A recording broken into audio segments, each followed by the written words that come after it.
My child's school lied about calling CPS on me just because I missed their calls. I hate that. I hate that. Our daughter, 7, started school last month. I told the front office under no circumstances should they call me if something happens to her, especially Wednesday, Thursday, or Friday. That's crazy. I don't care if she's truly under no circumstances. That's is what insane. is so funny to me. I work and I am not allowed to have my phone on my person while working. They were told explicitly to call her father, who works overnight but is home all day as a result. That makes more sense. Okay. By the way, this comes from LessRoll4824, and if you want to submit your own stories, go to the r/okstorytime subreddit. I'm Sophia. And I'm Riley. And we're here to give good advice goofily, but we don't have all the answers. We only know what we'd do, so let us know what you would do in the comments. And OP says, I got to my lunch break today, and what do I find but 16 missed calls from the school. I assumed she had been hospitalized or there was an active shooter, something horrible that warranted 16 calls to the parent they were told not to call. I called the school frantically before even looking at my voicemail and found that they called me because she threw up. Threw up? Blood? Nope. Just regular throw up. But because I did not answer, this woman considered it abandonment and made a call to CPS. I asked if they had called my husband. Nope. Just me, and I did not answer, which is not allowed. I called him, and he went to pick her up. There was a woman sitting with her in the nurse's office who was also there during orientation night, but she was not our kids' teacher or administration's, so we did not get introduced to her. As soon as my husband got there, she scurried off. And when he asked the woman at the front desk who she was, she reiterated that she had called someone about your wife abandoning your daughter. And she told them if it happened again, it would be a lot more serious, and we should consider making sure mom is always there when her kid needs her. Which, again, feels super gender rolesy. It's like, oh, dad, we're not going to call dad. Gotta be mom. It's also still like to be like, I called someone about your wife. Yeah. You should really figure something out with her. With your wife. That's so weird. Way off. Way off. You know what he should do? What? You know what actually OP should do? Yeah. Here's my advice. Yeah. Go to the office, throw up. Yeah. What are you going to do? What are you going to do? There's no way that a CPS agent is just hanging around this school at all times and did not bother to stick around to lecture a parent who abandoned their kid when they showed up. I think they lied because they do not like that dad is supposed to be their primary point of contact. I think so. I'm going to follow up with the principal when I have calmed down, of course, but what the actual F? And some of OP's comments. Commenter says, is it documented that you are unavailable for those 3 days, or is dad listed as the primary contact? OP says both. It was all written down explicitly when we were filling everything out. He's the primary and I'm secondary with special instruction. Her grandmother is the emergency contact and also wasn't called. Yeah, get Mima in here. Truly, like, as I've worked with kids at like a summer camp, and the amount of times that I've had to wait at like the after school care for all the kids to get picked up, and you're waiting there for like an hour and you're calling, no one's picking up. That's like classic childcare. There's some kids, it takes a while for them to get picked up. You're not calling CPS, unless it's like everyone needs to leave and you're like, we actually gotta go. Sophia at summer camp just calls once, picked up. Well, all right. There's another one to. Gotta send that kid to CPS. Bye. I would also exhaust all of the people on the list before I make 16 calls to one person. Crazy. Top commenter says, make sure it's well documented. They need to follow the communication orders you give them. They don't get to decide that the mother must answer. I threaten a lawsuit if they continue this behavior and make false CPS reports. OP says it's all in writing and has been since we first started filling out the paperwork. If you mean the woman claiming she called CPS, unfortunately, I only had that conversation over the phone call and not a text message. Commenter says, CPS will provide you with a letter to document the investigation and then another letter to confirm that it was founded or if no evidence was found. You can call CPS and ask them to confirm if you're being investigated. If the school didn't exhaust all means of contact, CPS is way too overburdened to send someone to investigate this. Sounds like BS to scare you. OP says, I'm almost positive it is. There's no way an actual CPS person wouldn't have at least spoken to my husband when he showed up, whether they really believed this was abandonment or not. Commenter says, I'm willing to bet it was a school counselor or social worker. If they did complain, CPS has 72 hours to follow up if substantiated. OP says that would make more sense. They definitely work there and aren't a direct teacher, and the counselors are split up based on student last names. So we met hers, but I know there's at least 5. And to an idiot commenter saying OP should have had her phone regardless of the rules, I'm including one comment from OP because I liked it. OP says, no, it's not allowed on my person, period. Nothing what the battery is that isn't distributed by the company itself, and our assigned pagers do not allow outside calls. I feel like OP's like some sort of healthcare. Oh, what were you going to say? That makes so much more sense because I was about to be here like, wow, like what? This woman, she's in the She's CIA. CIA? Yeah, she's out on the field. Yeah. She is 5 years undercover. Yeah, she actually works for CPS. She's like, yeah, she's a CPS agent. Yeah, She's she like, takes they the just call. She's like, she keeps hanging up. doesn't answer their phone call, but does answer the call to CPS. Hello? She's like, hello, my child threw up. I'll call. Yeah. I have to report this to myself. Looking in the mirror, I have to. I have to. You can look at your phone on your breaks. LOL, what do you think people did before cell phones? Do you think kids were just keeling over in the nurse's office because the home phone wasn't picked up and the office was too stupid to try anything else? Later in the comment thread to no job is too important not to let you have your phone for your kid, when the battery and the phone signal could disrupt the equipment or cause excess static and cost tens of thousands of dollars in damages, it is. I feel like if you're like a pilot, probably Maybe shouldn't she have is. your phone. Maybe like if you're a bus driver, Yeah. probably shouldn't be looking at your phone. I feel like there are a lot of jobs where you shouldn't Yeah. be looking at your phone. Yeah. And this woman, as we discussed, could be anything from a nurse Anything. to a pilot to Yeah. a CIA agent, To a maybe bus all driver. of them. Maybe To a bus all. driver. Yeah, on the We don't weekends. know. Volunteer. Yeah. It's just anything that involves the kids. Yeah. Especially when that person has other family members who should be called first. And there is an update a week later. But what do you think OP should do about these crazy teachers? Like, I know somebody in the comments was like, oh, you can threaten a lawsuit. And I'm like, Yeah. all right, this is always, keep it in your back pocket.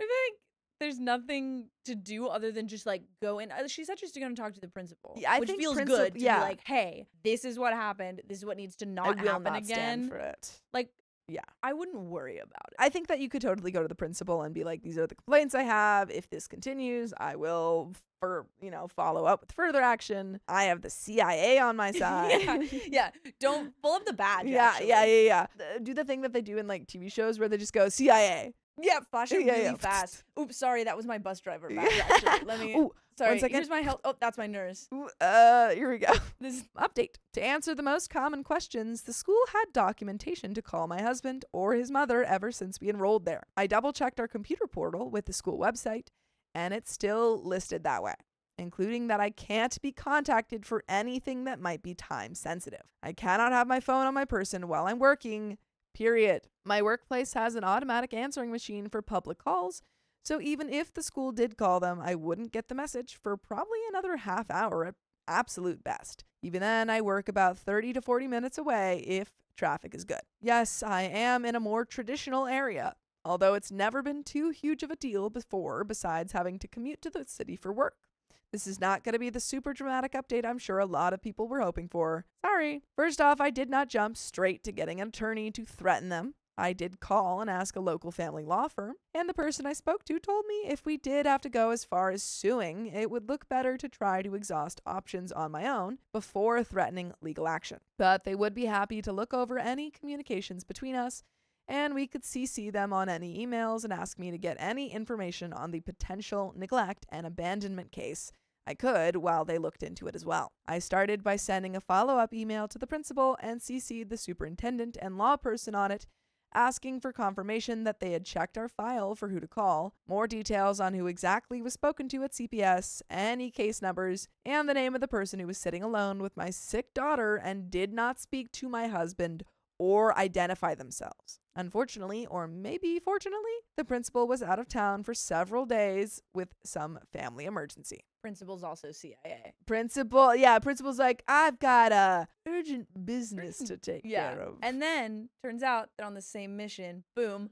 buddy cop scenario. Oh, and they have we to go pitched pick that up to the kid. Hollywood. And the whole movie is, I gotta pick up my kid. She's thrown up 16 times. I gotta go. And every time a bad guy's like, oh, you'll never catch me, like knock him out. I gotta pick up my kid. Exactly. Yeah. After a day with no reply, the superintendent emailed me directly asking for more details, and I sent them an email outlining exactly what had happened from our perspective. Screenshots from my phone, my husband's phone, and his mother's phone, showing the phone calls and the lack of them. Monday, the principal finally got back to us, and we got some answers. Yay! The woman sitting with our daughter was one of the school counselors, just not the one assigned to her. No one actually contacted CPS. There is no case open against us. That was just a straight up lie. The woman who told me she had actually called the school's social worker, not CPS, who then sent the counselor to sit with her instead of, telling her that was ridiculous or going himself. The counselor claims she was under the impression that she was just keeping our daughter company until the parents arrived, since there was no nurse that day. But if that was the case, she should have at least said hello, right? By the way, you can say hello to us by listening to full episodes of stories just like this. Just go to Spotify, Apple Podcasts, or iHeartRadio and search up OK Storytime. There is a little bit left to this story. Do you have any final thoughts? Lying about calling CPS is crazy. Wild. That's wild.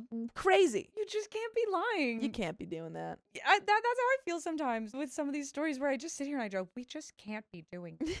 We can't just be lying about things. Yeah. No, I really feel like they better take some sort of action against, because to admit that you said I called CPS and also that was a lie, there's got to be some sort of punishment for this lady. Yeah. Gotta be something. It just ain't right. Flash the badge. Yeah. Flash the FBI You're badge. under arrest. Yeah. But OP continues, and I'm not sure if he was supposed to tell me this, but apparently this is not the first time they've had issues with how she responds to fathers or male caregivers in general. Which I want to know, if that's the case, why didn't anyone do anything about it before? That's the real question. What the F? As of now, she's been suspended pending investigation. Yes! And OP's gonna head that investigation herself. Yeah, exactly. Obviously, these aren't all of the details, but this is the gist of it. I'm sure a lot of people were hoping to hear I'd sued the school for defamation, intimidation, threatening, whatever else, and gotten that stupid woman fired for being a misogynistic witch. But this is what we've got, lol. Some of OP's comments. Commenter says, it sounds like the woman's behavior will be doing all the work of getting her reprimanded and or fired. OP says, hopefully fired. Commenter says, I'm confused because in your first story, you said that the woman sitting with your daughter took off, but that it was the front desk person who lectured your husband about you abandoning your child. It sounds to me like both women need to have a level of discipline around the fact that fathers can be first-line caregivers. OP says, no. No. I said the woman sitting with her was the one we didn't recognize, who was not her teacher or administration, but who we'd seen at orientation. Not that she was the one who called us. But that's the end of that story. My ex's mother tried to steal my child by creating false reports against me. Give them back. Give that back. This comes directly from the r/OKstorytime subreddit. How quaint. OP says, I, 35 female, am married to a 37 male, and I have one son, 10, from a previous relationship. The bio dad has never met my son and has never tried. The bio dad's mom, we'll call her Barb, has been involved in my son's life since around 8 months or so. By the way, this comes from Independent Shift 923. And if you want to submit your own stories, go to the r/OKstorytime subreddit. I'm Riley. I'm Sophia. And we're here to give good advice, goofily, but we don't have all the answers, no matter how much we might look like it. We only know what we would do, so let us know what you would do in the comments. Get in the comments.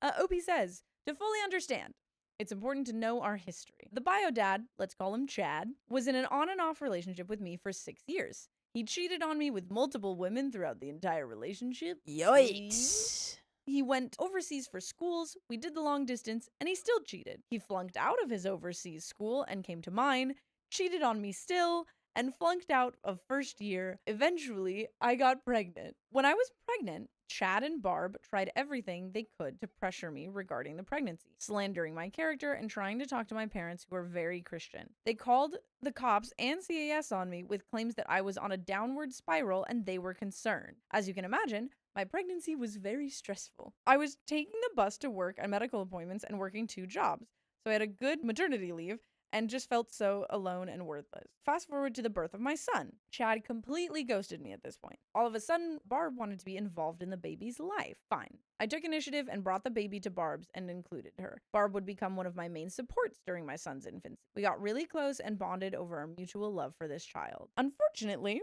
Barb has no conflict resolution skills and doesn't know how to communicate effectively. Classic.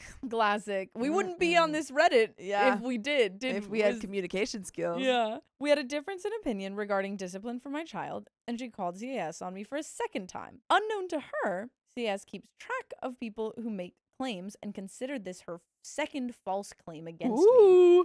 Barb goes to Mexico for about 2 months of the year. So on this particular year, I reached out to her and let her know that although the CAS claim was anonymous, I knew with certainty it was her and that I would not facilitate FaceTimes between them while they were away. I let her know when she returned, we would have a discussion about why she called CAS and some resolutions towards this. At the time this was all happening, I was working full-time and doing university courses part-time. When she returned from Mexico, she wanted to see my son.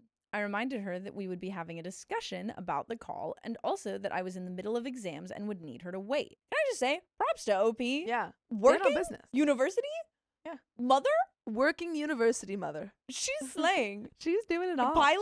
Probably Bus a driver? pilot. We don't know. The next day, I was served with court papers claiming parental rights with my son. Game freaking on. I went that entire summer with her not seeing my son once due to the court proceedings. When we were finally face-to-face in court at the end of the summer, she dropped all charges and considered this to reconcile between us. Okay?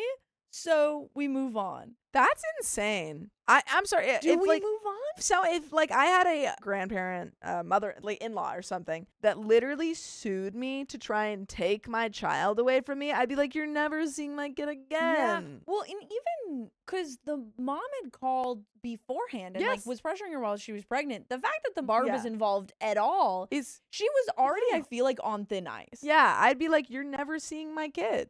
You That's suck. Crazy. Oh, goodness. Okay. I've always had issues with Barb following my son's schedule for sleeping and whatnot. I generally found that after a night with her, he needed an extra day to get back on his schedule, which really sucked for me as a single working mom. But honestly, I just appreciated so much that she loved him as much as she does. My son is now 10. In between all of this time, I've taken Chad to court for child support and won. Nice. She's winning court case after court case. It's kind of an episode of like just slaying mothers in the 21st century. And she is taking Chad to court for repaying her for like 14 years of schooling, of which he still is somehow not done with school, a professional student. Within the last few years, we've had issues with Barb and her husband buying our son whatever he wants, whenever he wants, despite the cost. In her defense, Barb's 2 sons don't speak to her or want anything to do with her, so my son is her only person to spend money on. We've asked them to please check in with us before they buy something because, for example, our son was earning $15 for something he really wanted, and we had chores in place for him to achieve his goal by the weekend. Once Barb heard about this, she made sure to hand over the remaining cash he needed without talking to us first. Not cool, Grandma. Not cool. Why is she still like around? I don't know. I feel like I wouldn't be allowing her access at least without me there to monitor. I feel like if I had to guess, and obviously we can never speak for these people, but like if you are a single mother who is working and in school, any help like you can get.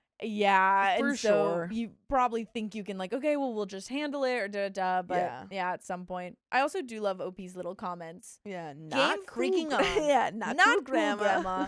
She was helping us out with 1 day a week pickups, so our son knew every week that whatever he needed to earn would be given to him if he asked. This is frustrating because it takes away the value of the lesson we're trying to teach as parents. We've expressed this to her many, many, many times with absolutely no change. In June of this year, I was getting married. You're planning a wedding during all of this too? Whoo-wee, look at you go. Wonder Woman over here. Godspeed. Yeah. We were going to get married at the courthouse first and then have a small wedding after at a later date. We asked Barb if she could pick up our son from school on the day that we were going to the courthouse so that we could have the time to get that done without stress.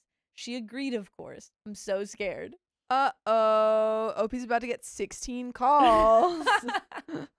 I had to have a conversation with her about giving my son permission to do things when we had already had a discussion about the expectations. And after that, she withdrew herself from babysitting our son for our courthouse wedding. She's like, I actually don't like that you gave me any notes, so I won't be doing this anymore at all. Literally, OP's just trying to get freaking married. Imagine you're trying to get married. Yeah. And this is crazy. I will say the single mother's best friend, I feel, is your kid's friend's mom or like parent, whoever's picking up, you know? Like, yeah. You make friends with the other parents and then they pick up your child. That's the thing. We got to start making other branches of support because Barb's not cutting it. Yeah. She removed herself from helping out weekly with our son with the intention of punishing me in some way. As I am used to this behavior from her, I asked my mom if she could step in, which she was able to, and we were able to fulfill our plans without her. I sent her an email the next day, just letting her know that I respect her boundaries, and I'm really sorry to hear that she wants to spend less time with our son, because she does go to Mexico for quite a bit, and the only person that would really be missing out is our son. After she got this email, she thought she could re-invite herself to our wedding and replace herself into our son's weekly needs without a conversation. I very quickly let her know that she uninvited herself from the wedding and we would not be re-inviting her, and that her decision to have less time with our son remains because she set that boundary and I will respect her boundaries. Ooh, nice. Yeah. You're like, okay, if this is what you want, we'll respect it. Yeah. It sucks because I honestly think if OP had more support systems, she probably would have done this way sooner. Yeah.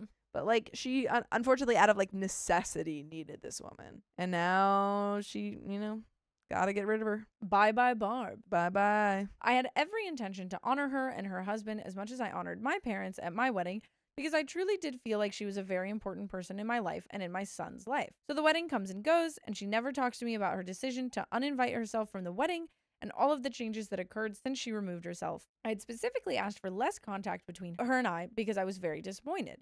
And I do feel like after the history that we've had, I feel all done.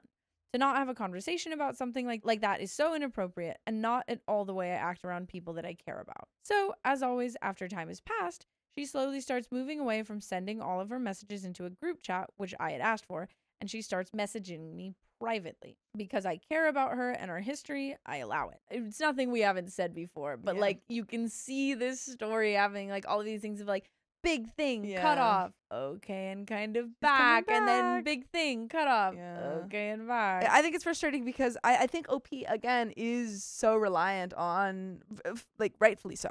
She doesn't have a lot of help, and so she does need any of this help where she can get it. But it's like, it does kind of give grandma, or makes her feel like she can do whatever she wants. Even though we've had multiple conversations about purchasing big items for our son without talking to us, it was almost like it got kicked into hyperdrive after the wedding. They were buying our son $200 Lego sets, $50 of Robux, etc. every single time they saw him without talking to us. I sent her a message and I said, I think it's pretty gross that you guys continue to buy big priced items for our son when we've asked you to please check in. I said I no longer consider you family, and this is why. Shoo. After I sent that message, her husband sent my husband a message saying that he didn't like the way I was talking to her and that he was the one that decided to purchase the toy and that I agreed to a small priced item. And he's like, you agreed to a small priced item. We have a lot of money. Yeah. $200 is like $5. Just go ahead. It's pocket Get the change. Star Wars Lego set. Go whatever you want, kid. Well, because my son is 10, I asked him to show us what toy was purchased by Papa, and he proceeded to show me 2 toys that cost over $80. Dang.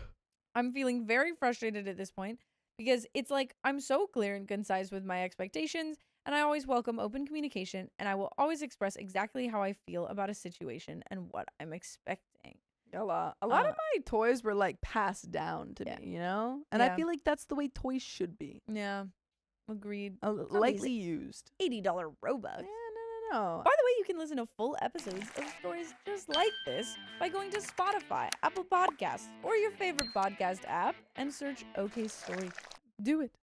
I think you gotta hold firm this time, because like every other time you've said, we're cutting you off, she leaves, she comes back, you let her back. And I feel like she's not going to learn the lesson, and she's going to keep stomping those boundaries Yeah. if you let her back in after saying you're not family. Yeah, because we've already Yeah, said we've done it the before. you're not family. Yeah. So let's stick by it. Okay. So I feel like her husband saying it was a small ticket item is a lie. And I'm just not interested in having this type of relationship with other adults that are old enough to be my parents. After we received this message from Barb's husband, I decided to block her. My son is able to call her from his phone via FaceTime, and she is also able to call him via FaceTime. There's also communication open between herself and my husband, and so I don't feel that I personally need to be part of this dynamic anymore. I felt such a relief in my nervous system knowing that she is blocked and knowing that I won't have to deal with any weird social trickery from someone who obviously doesn't respect or truly love me. Am I the a-hole? No. But that's the end of that story. My family ghosted me during a Vegas trip, so I cut them all off. For some background, I, 45 female, come from a large family. I'm number 5 of 6 kids. My parents are long divorced but amicable. My dad lives out of state but has plans to move back near the rest of the family as he's getting older and has health issues. My mother, 75 female, lives in the same city as me and has always relied on me heavily for help. I live the closest to her and have always made myself available when she needs anything. By the way, this comes from Misunderstood59, and if you want to submit your own stories, go to the r/okstorytime subreddit. I'm Sophia. And I'm Riley. And we're here to give good advice goofily, but we don't have all the answers. We only know what we'd do, so let us know what you would do in the comments. And OP says, my siblings are not the most reliable and have bled my parents dry, constantly relying on them for support. I consider myself the most consistently stable. OP's like, I don't want to brag, but extremely so stable. Can't knock me over with a bucket of water. Since childhood, I've been extremely self-sufficient, working multiple jobs my whole life. My oldest sister, Alyssa, passed away at 35 years old, leaving behind 2 kids. I was 25 at the time of her passing. We were very close in the years leading up to her passing. My sister, Cara, 55 female, is the second oldest. Cara is a successful nurse who is divorced and loves to drink, but she's self-sufficient. Number 3 was my brother Raleigh, who also passed away already when he was 42 years old. This is so tragic. Genuinely, like, condolences. Yeah, to lose your siblings at such a young age. Number 4 is my brother Bobby, 49 male, who has been a severe user his entire life. Like I said earlier, I'm number 5. I'm married with 2 teenagers. Number 6 is my sister Marie, 40 female. She has struggled most of her life with regular use as well. I think the last count on her rehab stays is around 40. I try and stay supportive. Don't quit. We all have kids. Me and Cara were the only ones to raise our kids. Both my parents have taken in grandkids to raise with little to no help from their parents. My mother, in her retirement years, is currently raising the youngest grandchild, Marie's 9-year-old son. Wow. I am not a perfect person, but I've spent my life striving to be better. I work hard to have nice things. I try to be an example to my kids and show them the right path. I've tried to rise above the stigma that my family is full of addicts and thieves. Which brings me to my breaking point. Over the last few years, I have tried to be closer to my family. We get together for birthday dinners and holidays and just generally try to be there more for each other. I like to say the family can still put the fun in dysfunctional. Yeah. That's the attitude. That is the attitude you have to take. Absolutely. You know, I feel like the only people saying that Yeah. are either like fully it's not dysfunctional Yeah, at they're all. like, "Oh, we're somebody like, oh my crazy." God, sorry, we're so crazy. We put the fun in dysfunctional. Or it's like you are gripping onto any strength this moment. They're like tumbling through the well, water and they've got a hand on like a piece put the of fun in wood. dysfunctional. Literally. Over the past few years, me and Cara have grown quite close. We were not close in my younger years. We've traveled together and been closer now more than ever. Me and Marie have had our ups and downs as she lived with Dad after the divorce and lived out of state for years. Now, for the current situation. My family has spent the last year planning a trip to Vegas for my oldest nephew's wedding, Alyssa's son. It was me, my husband, my mother, both sisters, and a few of my nieces and their significant others. In total, between both families and a few friends, there were 25 of us who traveled there. We were scattered around at different hotels. That's a lot of people to go to like one thing with. Oh, that's so like to plan like to coordinate a trip is tricky. Yeah. And truly, even without any of the other context of this It's story, also hard. this Reddit story could have been just about planning a 25-person trip, And I'd be I'm like, sure it would have been dang. insane. We were scattered around at different hotels. Some of us made plans to go to shows. I made a few plans during free time before and after the wedding, but I was clear about what I was doing and when, if anyone wanted to tag along. It was hard to keep everyone in the loop, even though we had a group chat. I tried multiple times to join in with others, but was met with vague answers and never given details. Yup. Dang. Even after hearing groups talking about things they were planning. That's just like 25-person trip though. I don't think this should necessarily. 5-person trip. Yes, I've been on a 10-person trip, and like it was like a week-long trip, and that was tough. Trying to get 5 people on the same page about anything and then multiply that by 5. It's tricky. Some met at another's Airbnb for swimming and drinking. I asked for the address to go join them, but conveniently never got the info. Pre-wedding Friday, I had tickets to a show at the Sphere.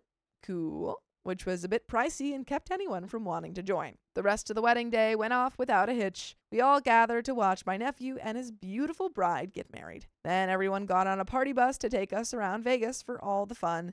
And fun it was. Everyone was drinking and dancing. It was all around a great day. The next morning, Saturday, I had planned to drive out to see the Hoover Dam for a little sightseeing. My mom, Cara, and a niece and her fiance joined me and my husband. The only other set plan we had for the trip was getting together for dinner that night. We had reservations at a pricey buffet. I don't think buffets should be pricey. It is a fun little oxymoron, huh? I feel like if you're serving yourself, shouldn't be pricey. Sue me. I bet we could find it. Yeah. Look up pricey Vegas, buffet. Vegas. I said Vegas. Las Vegas pricey buffet. Pricey buffet. Due to the number of people, we ended up having to split between 3 tables. I originally was at the largest of the 3. After we started taking seats, my sister Cara became agitated as there wasn't a seat for her. I offered to move to a further table. It was the farthest from the rest of the group and had a frosted glass wall separating us. Also, can I just say, I hate going to restaurants as like big groups. It's tough. It's kind of tough. a nightmare. Everyone's talking. You're all trying, and then the waiter comes up. It's like, what? Well, I guess they don't have to deal with the waiter because it's a buffet. Yeah, there you go. So that's something. Maybe you're paying for the convenience. Yeah. Dinner seemed to be going okay. We passed each other in the buffet line and made food suggestions for others to try. We would pass by the bigger group at tables right next to each other and check in. My husband at one point was at their table and tried to ask about after dinner plans, but was met with blank stares. I didn't know about that until later. Somewhere around the time we were thinking of moving to dessert, my nephew, the groom, said he was having a bathroom emergency and had to head up to his room for a bit and said goodbye. Everyone else was still there working on dessert. It didn't seem like too much more time had passed when my new niece, the bride, came over to say she was tired from all the last few days' activities and was heading up to join her new husband for some rest. I mentioned I was going to head over to the other table to get with the family to see what's next for the night. The bride got wide eyes and uncomfortable look on her face and said, "They're gone." I simply laughed. Then I looked around the frosted glass wall and sure as heck, it was empty. All gone. Not a single goodbye from anyone. And now it's a ghost story. Yeah. Ooh, that They're would be all exciting. gone. Not knowing what else to do, me and my husband left and headed back to the room. I was dumbfounded, pissed off, and hurt. The next few hours, I started seeing the details through various social media and the family chat. Everyone was off together, drinking, taking pics, sending snaps, and even making TikToks of the group going for tattoos. #tattoos with Nana. Your family's crazy. Your family is crazy. You know what? Like, I understand your feelings being hurt and stuff like that. I didn't get to go for tattoos with Nana.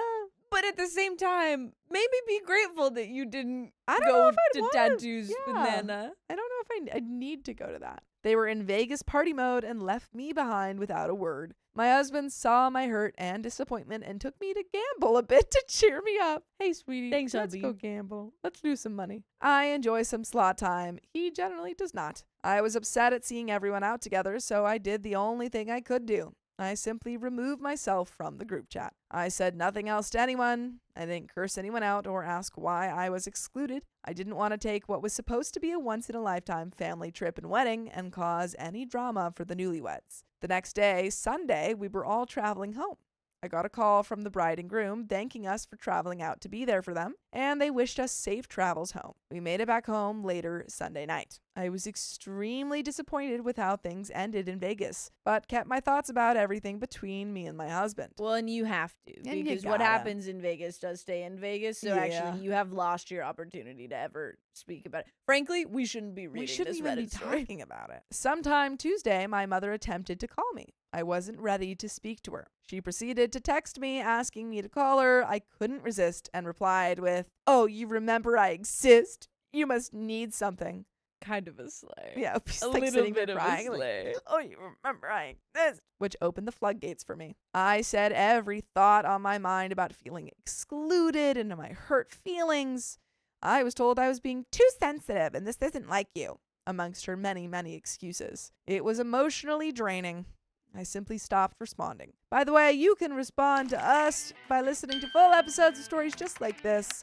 Just go to Spotify, Apple Podcasts, or iHeartRadio and search up OK Storytime and leave a comment in response. But there is a little bit left to this story. Any final thoughts? I actually don't know what to do other Yeah. than, I think just live I your think life. just live your life. We can have conversations about it and stuff like that, but they have tattoos with Nana. They like, got that's- tattoos with Anna. You don't have a tattoo. I honestly don't even know if they were necessarily purposely excluding you. It feels like you weren't like, maybe worse. It feels like they didn't even consider you at all. The bride did seem kind of surprised.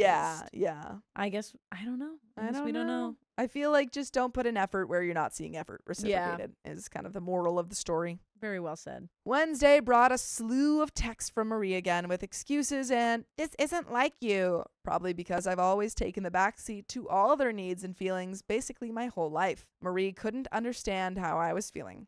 I got angry and simply stated I was done with being an afterthought.